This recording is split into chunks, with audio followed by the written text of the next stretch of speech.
Today we're here to talk about Angelman Syndrome. Most people have never heard of it, but scientists believe that Angelman Syndrome has the greatest potential for being cured when compared to other neurogenetic disorders.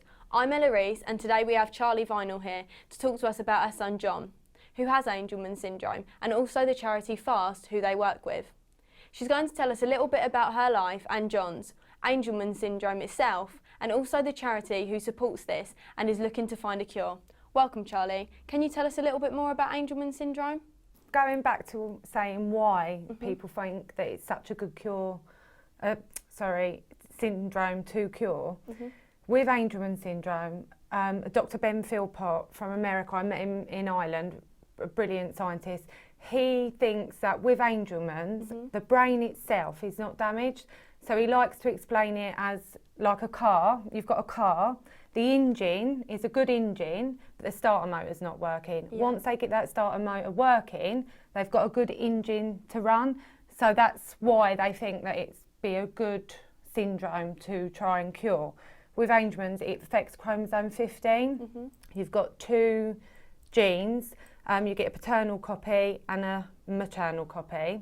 With Angelman's, one of the copies is silenced, but it's not damaged, it's not missing, it's just silent. So what they're trying to do is turn it back on. Right, okay. They've done this in multiple ways with mice. They just now are trying to get that into a human DNA, into all the genes and all the cells in all the body. Some chemotherapy drugs have worked, but they're not substantial, and the effect it has on the body is not worth doing to a child, and it won't last, and you can't keep putting people through chemotherapy. But when I first met Dr. Ben Philpott, he said, a year to never, it might not never work, we might not never, but we're trying. Now he says we will cure it, and I have every faith that one day Angelman Syndrome will be cured. Will be cured, yeah. And how old is John? John's 12. Bundle of joy, full of energy. Lovely.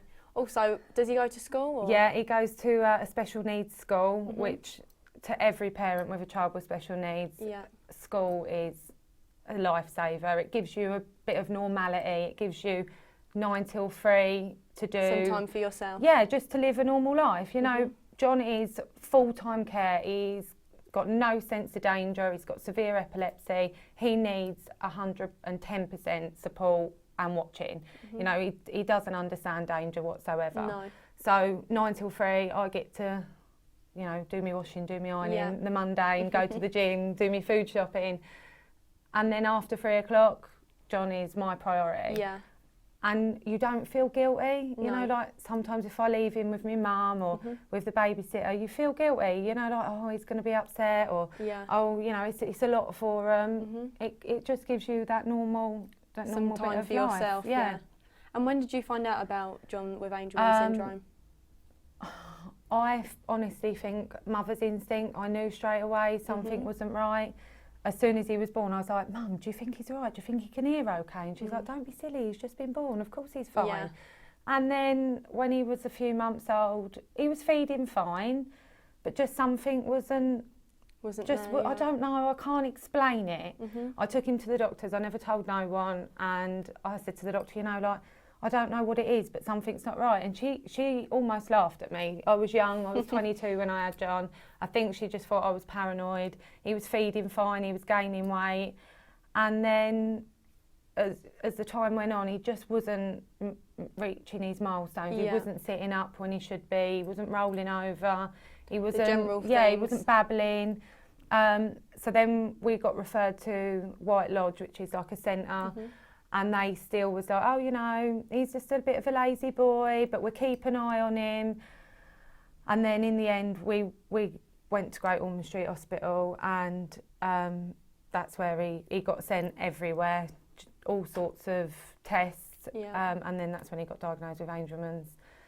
Yeah, and they knew what it was. Yeah, he was about 10 months, I think, which is quite young, really, because usually they like to wait and see, but I was a bit of a paranoid, panicky mum, thinking, oh my God, if I leave this, you know, what is it? What is it going to be?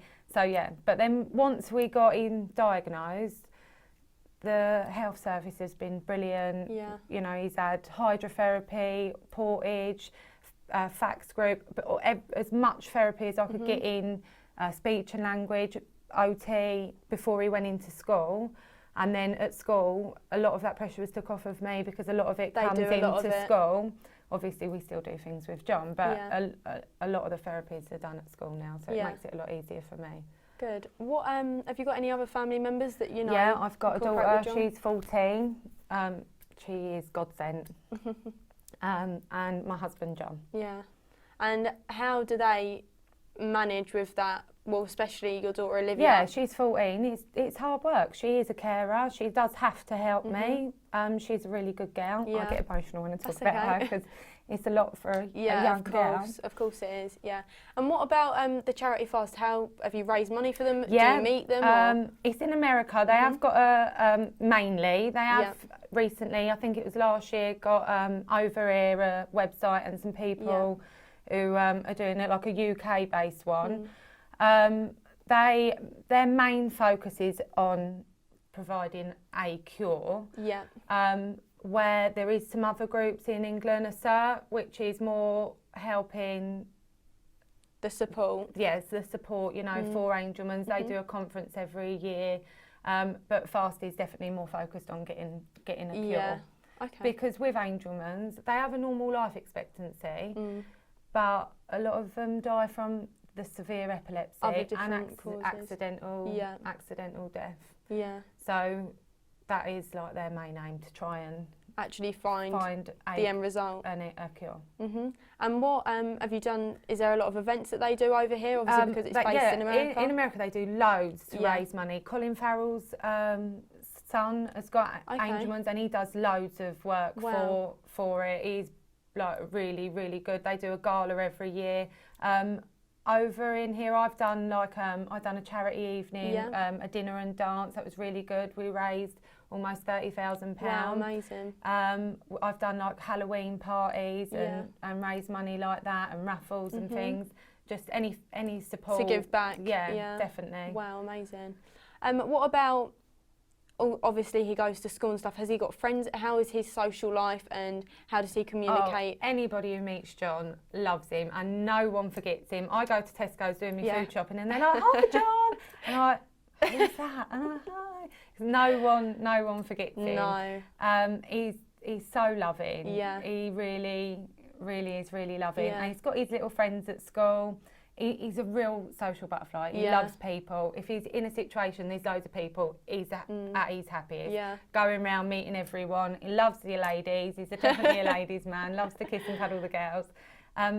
He's really social, really happy. And does that come along with Angelman syndrome? Is that a trait? I think a trait of Angelman's, they're very, very happy kids. But I do think they have all got their own personalities. When you meet them, and they have all got their own. There is similarities, but they definitely have all got their own personalities. And John is definitely a lovable rogue. He thinks anything's naughty is hilarious. He loves. Yeah, he's definitely a lovable rogue. And how about in the future? How do you think that this will he work obviously with the charity? And do you want to take that step further? With John, the future is we take it each day as it comes. It's never going to go away, and although they say it's a cure, it's not going to magically make everything better. No, it's going to be a long process. Yeah, there's still going to be effects. It's not all of a sudden going to be a magic wand and that's it. But yeah, we take each day as it comes. He's big. The bigger he's getting, the stronger he's getting. Of course, yeah. It's hard. It's physically hard work. He all his growth and stuff is perfectly. Yeah.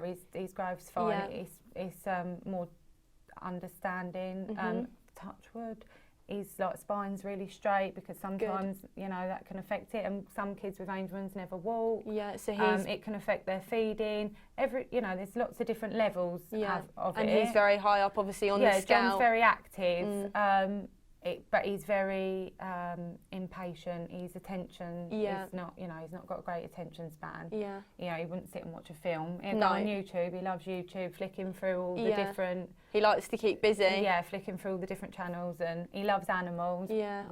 We've got a little bit of a farm, and he loves the chickens and the goats, and yeah, he loves animals. Yeah, so tell me a bit more about that. Is that to do as well with also Angelman syndrome? Do you find a lot of the children? So. I just think that's just generally a thing that John enjoys. Lots of kids enjoy animals. Yeah. And he just he loves the animals. He loves being outside. I think he needs to burn off his energy. Yeah, you know? Of course. He's got instead of being cooped up. Yeah, so much energy. Yeah, I think he might be a little bit claustrophobic. He don't really like being in spaces with doors closed. With Angelman syndrome, it affects neurological, so he has no speech. Yeah. So obviously it's hard to know. So does he do sign language and stuff like that? No, he uses pecs. Yeah. And he's very suggestive with what he wants and what he don't want. Well, yeah, that's really great. Yeah. Thank you anyway for today. As diverse as our Angelman syndrome community is, we are all united in one goal: a better future for our children. FAST is committed to bringing life-changing treatments to clinical trials within 2 years. But we need help, so please donate to www.cureangelman.org. Thank you. Thank you.